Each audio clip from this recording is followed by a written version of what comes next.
అల్వాల్ కేంద్ర ప్రభుత్వం రాజ్యాంగాన్ని కూలీ చేస్తూ అవమానపరిచే విధంగా వ్యవహరిస్తున్న మేడ్చల్ మల్కాజ్గిరి జిల్లా కాంగ్రెస్ పార్టీ అధ్యక్షులు హరివర్ధన్ రెడ్డి అన్నారు. మేడ్చల్ మల్కాజ్గిరి జిల్లా ఆధ్వర్యంలో అల్వాల్ రాజీవ్ గాంధీ విగ్రహం నుండి ఇందిరాగాంధీ విగ్రహం వరకు జై బాపు జై భీమ్ జై సంవిధాన్ ర్యాలీ నిర్వహించారు.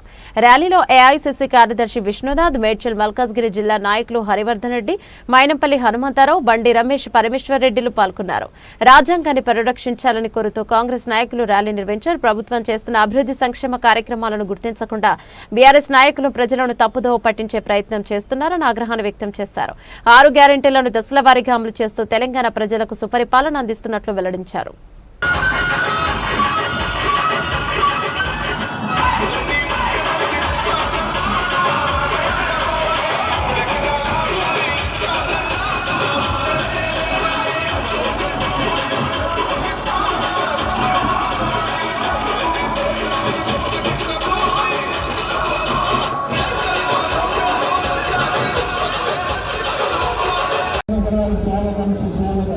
అలాగే జిల్లా అధ్యక్షులు హరివర్ధన్ రెడ్డి గారికి, అలాగే శ్రీశ్వరరావు గారికి, మరియు మేడ్చల్ మాజీ సుబ్రహ్మణ్యం గారికి, మరియు బండి రమేష్ గారికి.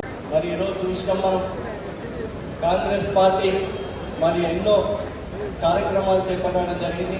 గారికి అదేవిధంగా పెద్దలు మల్లిపెద్ది సుధిరెడ్డి గారికి, కోన శ్రీశైలం గారికి, ఇన్ఛార్జిగా వచ్చినటువంటి మా శోభక్క గారికి, అదేవిధంగా మిగతా సోదరి వాళ్ళిద్దరికీ, ఇన్ఛార్జీలకు కూడా హనుమంతుడు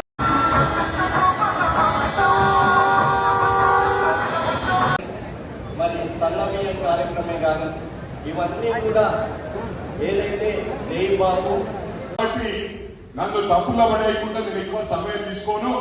స్పీచ్ లో మాట్లాడాలంటే మీకు గలికి వచ్చి మాట్లాడదాం, మేము నాయకులమంతా కూడా మాట్లాడతాం, మీకు అండగా ఉంటాం. ఎందుకంటే కాంగ్రెస్ కు చాలా చక్కటి పటిష్టమైన క్యాడర్ ఉంది. ఇప్పుడు సన్నబియ్యం ఇస్తున్నాం, ప్రజల మంచి మెసేజ్ పోయిందా లేదా? అరే ఇచ్చిన మెసేజ్ మంచిగా మీద హైలైట్ అయింది, చేసేటని చేస్తాం. వాళ్ళు ఏం పడవట్లేదు 10 సంవత్సరాల్లో. ఏం చేసిండ్రు? మొత్తం బీదోళ్ళకి అన్నం పెట్టకుండా సెక్రటరీ నిలబొట్టిన సెక్రటరీ కట్టింది. వాళ్ళు చాలా హైదరాబాద్ ఉన్నాయో దాన్ని సుందరీకరణ చేసుకున్నారు. వాస్తవమా కాదా? వాళ్ళ కాడ 1000 కోట్ల ఆస్తులు సంపాదించుకున్నారు. 7.5 లక్షల కోట్లు అప్పు చేస్తే వాళ్ళు 7.5 కోట్లు సంపాదించుకున్నారు. చెప్పేది చాలా ఉన్నాయి. ఆ నిద్రలో మనం మాట్లాడితే మనం మొదలు పెడితే హరీష్ రావు నిద్రపోడు, కేటీఆర్ నిద్రపోడు, కేసీఆర్ నిద్రపోడు అని చెప్పి కూడా ప్రామిస్ చేసి చెప్తా ఉన్నా. మీరు గట్టిగా పనిచేయండి. నేను స్పీచ్లు ఇవ్వాలంటే మరి మీరు ఆకలితో తిట్టుకుంటూ లేస్తారు. సంవత్సరాలు ఇచ్చింది ప్రజలు. ఈ 5 సంవత్సరాల్లో ఏవేవి పథకాలు ప్రామిస్ చేస్తామో అన్ని కూడా అమలు పరుస్తామని చెప్పి కూడా సభాముఖంగా తెలియజేస్తా ఉన్నా. మీరు చెప్పవలసిన అవసరం ఉంది. వాళ్ళు ఏం చెప్పారు? కేసీఆర్ తెలంగాణ రాష్ట్రం రాగానే, ప్రభుత్వం రాగానే ఇంటింటికి ఒక ఉద్యోగం ఇస్తా, దళితుల్ని ముఖ్యమంత్రి చేస్తా, దళితులకి 3 ఎకరాలు ఇస్తా అని ఇచ్చిందా? మరి ఎందుకు చెప్తలేము? మనము ఎందుకు చెప్తలేము? చెప్పవలసిన అవసరం ఉంది. వాళ్ళ గురించి చెప్పాలా? ఇవాళ ఉద్యోగాలను ఇచ్చిన మనం వాళ్ళు ఏం పడగొట్టలేదు. మనం మాటలు చెప్పలేకపోతా ఉన్నాము. వాళ్ళు ఏంటంటే అటు హరీష్ రావు గాని కేటీఆర్ గాని ఒక సోషల్ మీడియాను మెయింటైన్ చేస్తారు. ఎంతమంది నెలకు 7 నుంచి 9 కోట్ల రూపాయలు జీతాలిచ్చి సోషల్ మీడియాను మెయింటైన్ చేస్తున్నారు. మన కార్యకర్తలు కష్టపడుతున్నారు, అయినా కూడా కౌంటర్ చేయలేకపోతా ఉన్నారు. మన దాంట్లో కూడా దళితులు ఉన్నారు కాబట్టి చెప్తా ఉన్నా, మనం కూడా సోషల్ మీడియాను మెయింటైన్ చేయవలసిన అవసరం ఉంది. వాళ్ళు పడగొట్టింది ఏం లేదు. సోషల్ మీడియాలో హైప్ క్రియేట్ చేస్తున్నారు. మాట్లాడుకుంటూ పోతే చాలా సమయం పోతే, ఎందుకంటే ఆకలితో ఉన్నారు. ఇక్కడ ఎంతో మంది నన్ను తిట్టుకుంటారు. చాలా మంది కిచెన్ దగ్గర నేను తీసుకొని వచ్చిన. దయచేసి మనం ఇవాళ మీరు గెలిచే వరకు మనం నిద్రపోతూ మిమ్మల్ని నిద్రపోనియా, మీరు నిద్రపోతూ మమ్మల్ని నిద్రపోనియా. మీరు ఇప్పుడే ఆకలని 1:40 అంబేద్కర్ గురించి మాట్లాడారు, మన బాపు గాంధీ గారి గురించి మాట్లాడారు, మహాత్మా గాంధీ గురించి. నేను ఒక్కటే చెప్పదలుచుకున్నా, రాహుల్ గాంధీ గారు ఈరోజు మన రాష్ట్రంలో కులగణన చేస్తాం. రాష్ట్రంలో కాదు, నేషనల్ లో కూడా మన డిమాండ్ ప్రకారం కేంద్ర ప్రభుత్వం ఒప్పించే విధంగా కాంగ్రెస్ పార్టీ కృషి చేసింది. ఇది డెప్త్ కు గ్రౌండ్ కు తీసుకుపోవాల్సిన అవసరం మీ అందరికి కూడా ఉంది. మరి మా ఇన్ఛార్జ్ అందరు కూడా, మా గ్రంథాలయ చైర్మన్ కోపంతో చూస్తున్న మా అన్న శ్రీనివాస్ రెడ్డి అన్న, మరి మార్కెట్ కమిటీ చైర్మన్ కూడా నరసింహయ్య ఉన్న కోపంతో చూస్తుంటే ఏడున్నాడు. అదేవిధంగా మా ముదిరాజ్ పాండన్న, ప్రతి ఒక్కరికి కూడా వేదికను అలంకరించిన పెద్దలకు ప్రతి ఒక్కరికి పేరు పేరున నా హృదయపూర్వక నమస్కారాలు.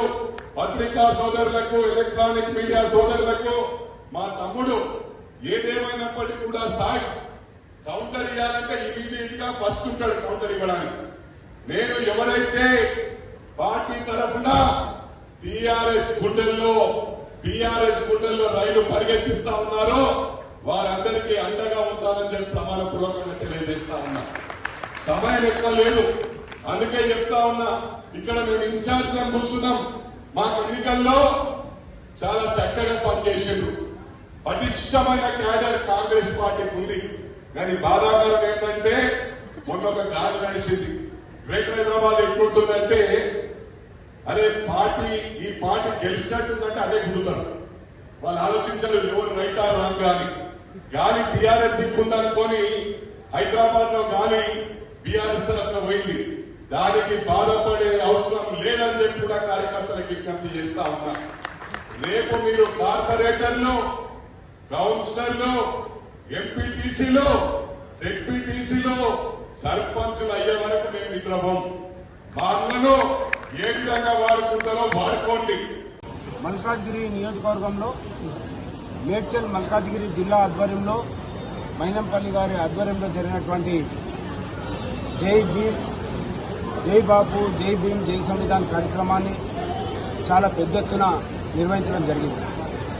ముఖ్యంగా ఈ కార్యక్రమం మా ప్రియతమ నాయకుడు భావి భారత ప్రధాని రాహుల్ గాంధీ గారు తీసుకున్నటువంటి నిర్ణయం.